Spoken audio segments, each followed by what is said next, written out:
రాజధర్మాన్ని విస్మరించి వృద్ధుల మరణాలకు కారకుడైన వైసీపీ అధ్యక్షుడు జగన్ రాజకీయాలకు అనర్హుడని మంత్రి నిమ్మల రామానాయుడు అన్నారు.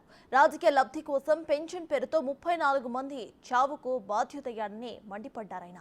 జగన్ ను శాశ్వతంగా రాజకీయాల నుంచి బహిష్కరించాలని పిలుపునిచ్చారు. ఎలక్షన్ కమిషను ఎన్నికల నిబంధనల దృష్ట్యా వాలంటీర్ని పక్కన పెట్టి ప్రత్యామ్నాయ ఏర్పాట్ల ద్వారా ఇంటింటికి పింఛన్ అందజేయమని ఆ రోజు ఎలక్షన్ కమిషన్ చెప్పడం జరిగింది. ఆ రోజు ముఖ్యమంత్రిగా ఉన్నటువంటి జగన్మోహన్ రెడ్డి దాన్ని కూడా రాజకీయ లబ్ధి కోసం ఉపయోగించుకోవడం కోసం ఆ రోజు పింఛన్దారుల్ని సచివాలయాలకి పంచాయతీలకు వచ్చి తీసుకోమని చెప్పడం జరిగింది.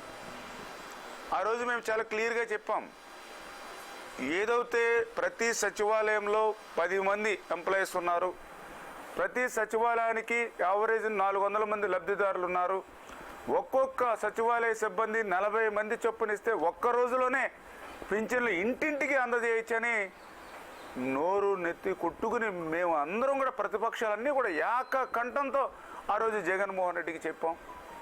కానీ జగన్మోహన్ రెడ్డి ఇలా పెడచెవని పెట్టాడు.